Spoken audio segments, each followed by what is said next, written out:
যাবো না বলছি, আপনার প্রথমেই এটা বোঝার উচিত ছিল যে কেন মামা যাবে না, তাহলে ওনার কোনো সমস্যা আছে তখনই বোঝার উচিত। হ্যাঁ, একটা সমস্যা তাহলে তো আমার আপনি শুনতে হবে, আশেপাশে তো আচ্ছা আপনার ঠিক আছে যারা ঠিক আছে ছিল না, মামা ছিল? মামা থাক, আমি তার হয়ে আপনার কাছে সরি, ঠিক আছে?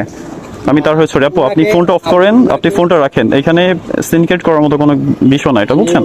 আপনি ফোনটা রাখেন, আর ভিডিও দয়া করে আপনি নেটে আপলোড করবেন না, আমি আপনাকে বুঝছেন? বলতেছি যে তার প্যাসেজের কথা ভেবে আমি বলতেছি, আপনি আপলোড করব। আপনি আপলোড, সেটা আপনার ইচ্ছে, আপনি করেন, যা মন চায় তাই করেন। এরকম হ্যাঁ। ঘটনা অহরহ ঘটে, যেগুলা মানুষ কিছুদিন আগে হ্যাঁ, কিছুদিন আগে যে ঘটনাটা হলো ওটা দেখে কি আপনি ভিডিও করছেন যে মেয়েটা ভিডিও করছিল ওই জন্য ভিডিও করতে হবে? না।